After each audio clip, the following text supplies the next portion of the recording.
أعوذ بالله من الشيطان الرجيم. بسم الله الرحمن الرحيم. ولله جنود السماوات والأرض وما كان الله عزيزا حكيما. سورة الفتح 7 نمبر آیت. په 7 نمبر آیت کې مسلمانانو لپاره تسری ده د فتح. د اسمانونو د ځمکو لښکرې خالص د الله سره دی، او الله تعالی چې چا په مرسته کې ودرېږي نو هغه مرسته کې ولاړي بیا. او د کافرانو لپاره د اسلام دشمنانو لپاره خبرداري ده چې ځمکې او اسمانونو لښکرې ستاسې په مقابله کې دي، ستاسې په حمایت کې نه دي، نو تاسې به ګټه کولی نه شئ. وکان الله دی الله تعالی عزیزا غالب حکیما حکمت والا. په ټولو کافرانو دشمنانو باندې لاس بر دی، خو د حکمت په بنیاد باندې ولا سعارضي اختیارات ورکړي دي، خو د قدرت نه بار کېدی نشي. ان ارسلناک شاهدا ومبشرا ونذيرا. یقینا موږ لګلې ته پیغمبر شاهدا گواہی کوونکې، مبشرا او زیر ورکوونکې، ونذيرا او ير ورکوونکې. د نبی عليه السلام اوصاف مخکې د حدیبیه والا فضایل ذکر شو، او صلح حدیبیه چې کوم برکات او فضایل یې بیان شو. اوس د دې په منځ کې چې کوم دی سبب او ذریعہ نبی عليه السلام، که نبی عليه السلام یې منځ کې نه وي نو دغه برکات به حاصلولی نه شو. که نبی عليه السلام تعلیمات او تابعداري منځ کې نه وي نو به دوی دغه حاصلولی نه شو. نو اوس د نبی عليه السلام ذکر او د هغه صفات ذکر کیږي. الله تعالی فرمای ان ارسلناک یقینا موږ لګلې ته پیغمبر شاهدن گواہی کوونکی. د دې گواہی باس په سورۃ النساء کې تر شوی دی چې الله تعالی به هر امت د ټول امتونو براجمه کی د هر امت نه یو گواه راوخلی، یعنی هغه امت گواه پیغمبر به تر راولي. دې د پاره چې هغه امت باندې گواه وکړي چې تر د دین رسوله دې ته کې نور رسوله، او دې خلکو کې کم خلکو نه مان او چا مخالفت کړي. په دغه طریقه باندې بدی امت کې باندې نبی عليه السلام الله راوغاړي او دې امت باره کې به معلومات وکړي. ته اوس په دې وکړي چې دې خلکو عمل سو تخپل پیغام څنګه رسوله، دې خلکو ومانه کوي نه مانو چا ومانه چا مسترد دغه تاسو په دې کې. نو دې کې د شاهدان کې همغه مضمون ته اشاره ده. امام قرطبي رحمه الله په دې باندې بحث کړی دی چې یاره هر امت نه د اعمالو تاسو کېږي، د کم خلکو تاسو په دې کېږي چې کم هغه ټیم کې موجوده غ زمانه کې هغه کنه کم چې ورسره روان دي غل تاسو هم دې کېږي. نو دغه کې خو د نور امتونو کې باره کې خو تقریبا اتفاق دی چې د تیر امتونو کې به هغه خلکو باره کې تاسو کېږي چې کم دغه پیغمبر د زمانه خلک او د پیغمبر لیدلی نه به گواہی وکړي. لیکن د نبی رسول الله متعلق خبره ده چې د متعلق څنګه مسره ده چې کوم خلک نبی رسول الله زمانہ کې موجود باقي به گواہی کوي کنه قیامت پورې څومره مسلمانان دي به یې وسه گواہی کولای شي. په دې کې یو قول امام قرطبي رحمه الله دا ذکر کړی دی چې تخبر زمانه په مسلمانانو او کافرانو باندې به گواہی وکړي. چې کوم مسلمانانو هغه باره کې به گواہی وکړي چې دا مسلمانانو زما خبره اوریدله، او چې کوم کافرانو او مخالفونو هغه باره کې به گواہی وکړي چې ما خپل پیغام متور ورسه او خو دې قبول نه او دې دښمنی وکړه. لیکن دویم قول به د امام قرطبي رحمه الله دا هم دی چې د نبی عليه السلام نوایوازي د گواہی مطالبه د خپل زماني خلکو باره کې نه کیږي، بلکې د قیامت پورې څومره مسلمانان د هغه باره کې به هم تپوس کیږي نبی عليه السلام به گواہی کوي. اوس سوال دا جوړیږي چې نبی عليه السلام خو موجود نه دی او هو د دې خلکو حال یې نه نو څنګه گواہی وکړي. نو دې باره کې یو روایت شته او روایت د نبی عليه السلام متعلق چې دا د امت اعمال چې کوم دین هغه سحر او ماخام نبی عليه السلام ته پیش کیږي. د سحر نه والا ماخام پر د امتونو څومره اعمال کوي خکې او بدکار څه کوي دا سلسله وار نوم په نوم باندې نبی عليه السلام مخ ته پیش کیږي چې د امت دا کار وکړي، د امت دا کار کړی دی. دا ټول بل نبی عليه السلام مخ ته پیش بیا د ماخام نه چې کوم دی سحر نه یو بل پیش د شپې متعلق، د ماخام بیا بل پیش کم چې د ورځې معاملات تر شوی دي د انسانانو د امت. نو په دغه طریقه باندې چې نبی رسول الله دا طریقه باندې اعمال د امت پیش کیږي، نو بیا خو ممکن ده چې نبی رسول الله د ټول امتیانو متعلق د قیامت پورې څومره روان دي هغه هم کولای شي. ومبشر او زیر ورکوونکی چې کوم خلک تابعدار دي هغه ته د جنت زیر ورکوونکی، ونذيرا او ير ورکوونکی چې کوم کسان د دین دشمنان دي هغه ته الله تعالی د قهر او د غضب او د جهنم ير ورکول والای ته. لتؤمنوا دې لپاره تاسو ایمان راوړئ مسلمانانو بالله په الله باندې نبی عليه السلام الله تعالی دې لپاره را لېږلی دی چې د خلک ایمان راوړي په الله تعالی باندې او رسول د الله پر رسول باندې. دا د پیغمبر دراتلو حکمتونه دي. وتعزروه او تاسو عزت وکړئ د پیغمبر، وتعزروه او تاسو امداد وکړئ د الله تعالی د پیغمبر، وتوقروه او تاسو تعظیم وکړئ د پیغمبر، وتسبحوه او تاسو تسبیح بیان کړئ د الله تعالی بکرة و اصیلا سبا بیګه. دا د پیغمبر دراتلو حکمتونه او د هغه وجوهات. پیغمبر الله تعالی دې لپاره را لېږلی دی یو دا چې خلک الله تعالی باندې ایمان راوړي، د الله پر رسول باندې ایمان راوړي. دویم امتحان بدای چې د خلک د الله تعالی د پیغمبر مرسته وکړي، امداد دی وکړي، غیرت دی وکړي. او دریم دا چې د خپل پیغمبر په پوره تعظیم کې احترام به کوي، سپکاوی به نه کوي. څلورم دا چې د الله تعالی تسبیح په بیان سحر او ماښام، ځکه چې تسبیحات او اذکار خودل د نبی علیہ السلام په ذریعہ باندې کیږي، د سبب او ذریعہ دی. نو دا د پیغمبر دراتلو وجوهات او اسباب شو. ان الذين كنها كسان يبايعونك جبيات كي تاثر اي پیغمبره انما يبايعون الله يقينا دي بيعت كيد الله سرا يد الله فوق ايديهم ددويل الله تعالی د پاسه د لاسونو د دوی نه موجودو. فمن كسن جماعت کدا بيعت فانما ينقصه على نفسه يقينا ما ته کو د خپل ځان د نقصان د پاره. ومن او فجج پورا کدا بيعتو بما احد الاحد عليه الله عليه الله هغه چې پورا کو هغه سوچ وعده کړل د باغی باندې الله سره فيسيؤتيه ذات او وربك الله تعالی اجر عظیما اجر لوی. دې کې د بیعت رضوان ذکر دی. صلح حدیبیه سره تړل یو بیعت بل شوی دغه د بیعت رضوان وي. امام بهقی رحمه الله دغه واقعه په تفصیل سره ذکر کړی دا چې کله نبی علیہ السلام مدینه منوره کې خوب ولید چې حج تلاړم عمره ته، او د حج او د عمرې نه فارغېدونه بعد چې یخته کې چکل چا سر وخراو د خانه کعبه چابي چې کبدن ما په خپل لاس کې راوغستله. نبی علیہ السلام د خوب کړه صحابه کرامو ته بیان کړو. صحابه کرامو خیال داشت چې ندی مطلب هم دا د سکنی حج کې به منګي ساخلو او خانه کعبه ته وځو. د صحابه کرامو د حج راتلو ډېر د شوق او ارزو هم وا چې مکې ته واپس لاړ شي حج لا. نو د ټول صحابه خواهش دا و چې دوی روان شي حج. نبی علیہ السلام کړه صحابه کرامو د شوق ور د په خپلم پکې شامل شي. نبی علیہ السلام ته دې خبر دا علم نه و چې کوم خوب مال دل له واحده د سی بکیږي خو چې دا غي دا کالې دی او روان کالې دی تعین خو به خوب کې سره ونه. نبی علیہ السلام خوښه باندې د هم جوابونه ولېګل خلک مسلمانانو ته چې څوک هم حج ته زینو راشي. نو په دې طریقه باندې تقریبا 1400 خلک جمع شو او د باندې ځینې خلکو حضورونه باندې وکړل چې را موږ نه شوتللې. خپل منځونو کې خبره وکړل چې قریش ډېر زورور خلک دي او دا نبی علیہ السلام بوزي قریش سره مخامخي باغی باندې وجني، لہذا باندې وکړل لاندې وسه. خو چې کله دوی روان شو حدیبیه نه مسجد ته نږدې شو، نو مدغه څنګه مکې ته مالا ته پته ولګېد چې مسلمانان په غټ مقدار کې روان دي او حج په ارادي سره روان دي. خو کې دې چې په خانه کعبه باندې په مکه باندې حمله وکړي، مکه مو سره ونیسي.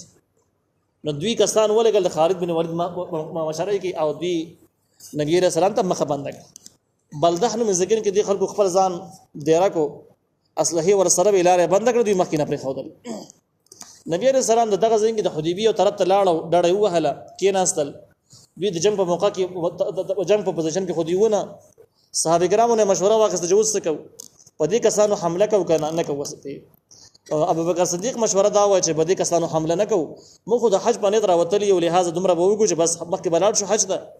او چې چا زموږ مخه بندوله باغی به حمله کو، چې چا مخه نه بندوله باغی به کار نه ده. نو په دغه طریقه باندې مشوره خو په دې باندې وشوله. خو بل طرف ته کې د مکی والا پیغامات راولېږل چې تاسو د پر راغلي او تاسو دې کې مکی معظمه تاسو داخل سره شي نه. نو بدی کې چې کوم په راغله او نبی عليه السلام سره خبرې اترې وشول. نبی عليه السلام ته ډېر بحثونه وسره وشول او نبی عليه السلام ورته ویل چې ګوره زما مخه بندوي، موږ د حج د پار راغلي جنگ په نیت سره نه یو راغلي. که تاسو زما مخه بندوي نو تمره مصیبت به جوړ کړئ چې بیا به داسې وکړي چې زمونږ د تورو مخې ته به تاسو راشي. نو زمونږ جنګ خو د اسلام دپاره دی. که تاسو داسې وکړئ چې زمونږ نه غاړې ته شئ او عرب زمونږ سره مخامخ شي، موږ د عربو سره جنګ وو. نو موږ پوه شو عرب پوه شو چې موږ سره څه مقابله کوو، څه سره کوو. که موږ باندې غالب شو، که موږ پې غالب شو، که موږ باندې غالب شو خو ستاسو ارمان واسم پوره شي، اسلام به ختم شي. که موږ پې غالب شو نو اسلامي نظام به قایم شي. بیا تاسو د پاره دوه چانسونه دي چې اسلام قبلوي هم ټیک ده کنه قبلوي نو موږ سره به جنگ وکړي لیکن دا ټینګ به تاسو تازه را پاسېږي ټول قوت به تاسو محفوظ ساتل جنگونه بځای کړي نه زموږ سره مقابله په اسانه باندې وږي او خیرتیا خود سي ده په دې منځ کې نبی عليه السلام دا څه وکړل چې مشورې به دې باندې وکړه چې موږ یو وپدلېګو مکه معظمه ته چې مکه والا څه خبره وکړي چې ګوره موږ جنگ لنه راغلي موږ حج لراغلي دې لپاره مشوره وشوه چې څوک لاړ شي نو ځنې نبی عليه السلام رائے دا و چې عمر فاروق رضی الله عنه لاړ شي لیکن هغه ورته وایي چې نه شم تللی په دې وجه باندې چې البته مکه کې زمون خاندان نشته زه یوازې به شمال تک دوی مدار زما قهر او غضب د خلکو ته معلوم دي چې قریش ماته په دې باندې سخت غوسه دي نو که یوازې ما بیا مونږ کې دي چې ما شهیدم کی د دې لپاره مناسب چې کوم دی نو عثمان رضی الله تعالی عنہ دی چې مکه کې خاندان هم موجود دي مال په لحاظ سره مالدار دي اثر رسوخ هم سیوا دي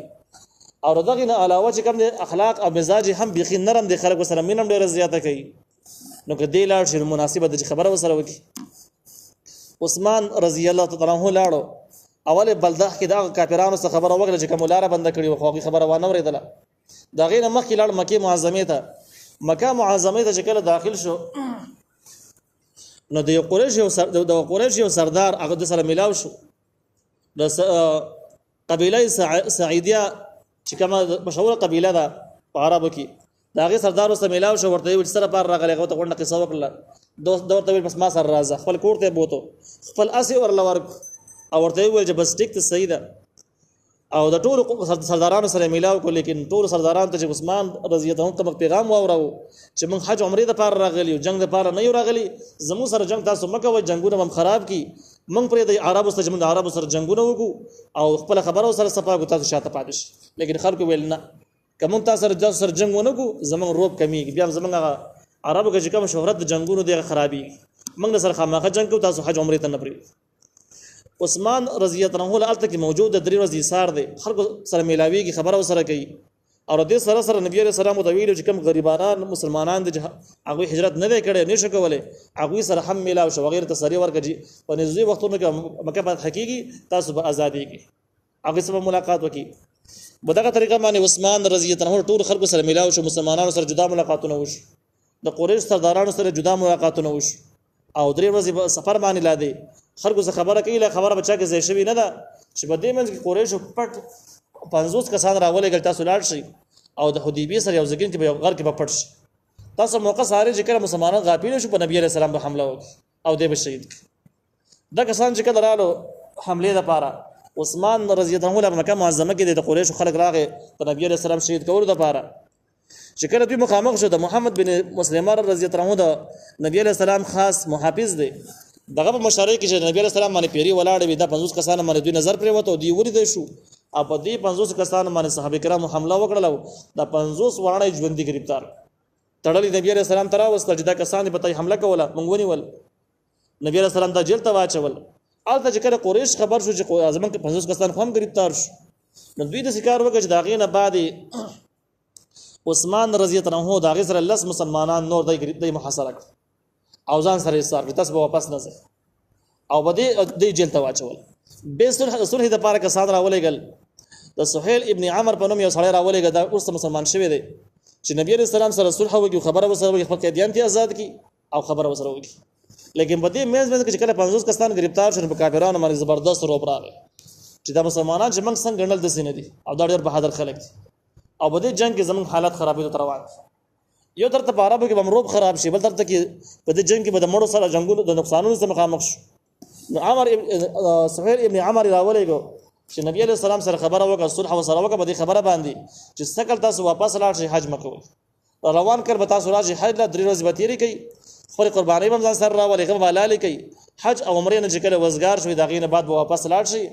او ځان سره ډېر اصلحي هم نه راوړي اوس په حال تاسو واپس شئ او زمون کوم قیدیان چې تاسو نیولې دغه واپس کې موږ را پرې دی موږ تاسو قیدیان در پریدو په دې باندې بس ورشي سهيل ابن عمر راغه او نبی عليه السلام سره ګونټي ماته کې خبره وسره شروع کړله صحابه کرام پیرا ورته هم ولاړ ده نو دې کس ورته ویل چې اول زمون قیدیان پرې دوی نو موږ تاسو خپل قیدیان را پرې نبی عليه السلام ورته د کسانو پرې دی هغه کسانو ته پرې خو دویم خبر دې کس دارا وړي او چې موږ سره عثمان رضی الله عنه را سره د ژوند دی حالانکه د سهيل ابن عمر دراتلو مخکې د خبره خور شو چې عثمان رضی الله عنه کافرانو شهید کړي د وجلې دي هغه غنښت کله چې د پیغام راورسید د شهادت پیغام کا راورسید د صحابه کرام ډېر غوسه شو او نبی رسول الله ته مشوره واغسته چې وسکو دا سهيل ابن عمر لا راغله نه دغه مخکې نه خبره ده نبی رسول الله یو ونه لانه صحابه کرام راجمع کړو ول د سکار ده چې اوس انتقام اخلو پر دینه زمون عام یو او په ولې کو د دې خبره د پاره چې صلح وکي او صلح والا کسان دوی شهیدان کړل نو اوس خو د سره پرې دنو اوس بجهاد باندې بیعتي او د سره منجنګ کله چې بیعت د پاره د دې راجمع شو نبی رسول الله سره بیعت کو لاس سره میلاوه نو ټول صحابه خو غیرت باندې لاس سره میلاو کو بیعت سره وکړو چې موږ بجهاد کو تر څو پورې چې شهیدان شوی نه یا د عثمان رضی الله تعالی عنہ انتقام مخستل نه واپس کیږي بنا چې کله د بیعت د خبر کافرانو ته ورسېدل کافرانو نورم په hebat کړه او دا غینه بعد د سهيل ابن عمر راولېږي چې دی خبر کا چې تاسو کسان ژوند دي موږ نه دی وجلی چې غوسه کم شي او دا غینه بعد سره صلح وکړه صلح به دی خبره باندې وکړه چې سکل به حج نه کوي روان کاله به وکړي درې ورځې به تاسو اجازه درې ورځې نه بزیات اجازه مکه کې نه ساريږي او ځان سره بصره نه راوړي د چې کله نبی رسول الله سره میلاو شو نبی رسول الله اول خبره دا وره چې تاسو ملګری زمون سره ژوند دي را سره دي هغه بدل درکو خو زمون قیدیان نه پریږي نبی رسول الله وټی ته قیدیان پرې دي قیدیان تفریح خودل نو ول دویم نمبر صلح پکار ده او صلح بده باندې پکار ده چې عرب او قریش او د نبی رسول الله کې جنگونه شي نو نبی رسول الله خبر خوام ټیک د صلح پکار ده صلح بسنګ صلح کی کاغذ راوړل شي نبی رسول الله علي رضی الله عنه تلی ویل چې تلی کل کوا زه ته خبره کوم تلی هغه ټیک ده ول کاغذ باندې ته ولیکا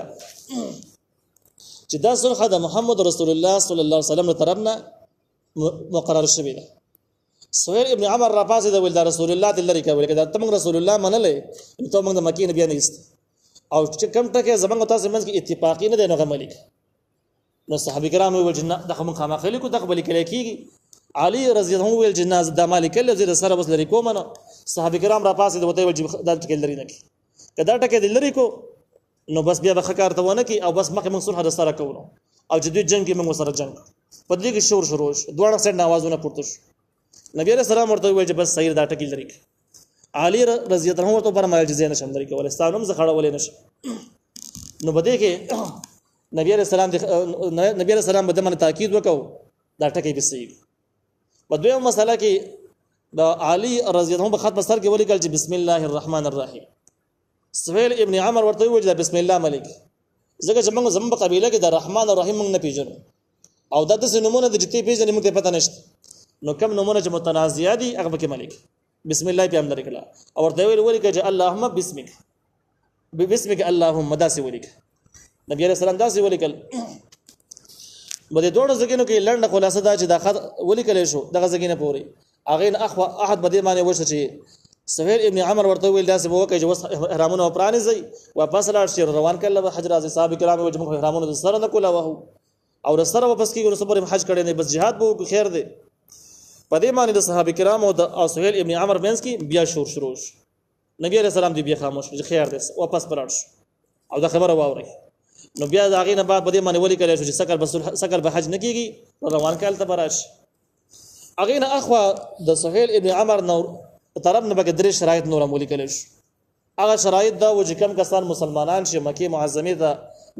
معظمه نه مدینه ته لاړ شي او د خپل وارثانو مشرانو په اجازه باندې نه درغلي نو ته دا کسان مونږ ته بیرته واپس کی مسلمانانو بیا شور جوړ دا خو د سره نشي کېد چې موږ مسلمانانو راوړو کافر ته مشرک دی ولک دا خو سره نه او دا څنګه کې سهيل ابن عمر ویل چې دویمه خبره ده چې کم کس تاسو نه مرتد شي مونږ ته راشي مونږ به تاسو نه واپس هغه نو هغه وته خاص موږ غنمه واپس کو څنګه به موږ واپس کو د سره نه واپس کو نبی رسول الله خبره ولیکي بس دې ویل کې څه خبره نه نبی رسول الله ورته ویل چې کوم زمون نه لاړو قاسم الله زمون لري کله الله لري استله زمون د سره پکار نه دی او چې کوم دوی نه مونږ ته راغی نو الله تعالی باغی له هم سلاره پیدا کی سم مناسب لاره او هغه د پر به قانون جوړ شي خو تاسو ولیکل شو دا شرایط ولیکل شو دغه نه بعد ولیکل شو چې بس دا احد د نبی رسول الله منس کی او د قریش منس کی ولیکل شو باقی عرب خپل خوغه د قریش سره شاملېږي د نبی رسول الله سره شاملېږي دا عنوان دغه ځکه کې ساته ورسید لیکن بده ځکه کې چې کم بیعت شوی د ونی لاندې هغه وخت چې کله خبر راغی چې عثمان رضی الله عنه شهید شوی دی او دغه افواس کم بیات په جهاد باندې شوی دی هغه بیات ذکر دی او د هغه مجاهدینو فضایل په دې کې ذکر کیږي نو الله تعالی فرمایي چې یقینا هغه کسان چې بیعت کړل سره پیغمبر انما یبایعون الله یقینا دې بیعت کړل د الله سره ید الله فوق ایدیهم دوی لاسونه الله د دوی د الله لاس دوی د لاسونو د پاسه نه وو فمن کثر چې ما تکړه خپل وعده فانما ينقصه على نفسه یقینا ما تکړه د خپل ځان د نقصان لپاره ومن اوفى چې پوره کړه بیا ما هغه څه احد عليه الله چې وعده کړی باغی باندې الله سره پس یؤتیه اجرا عظیما نزد الله به ورته ورکړي اجر لوی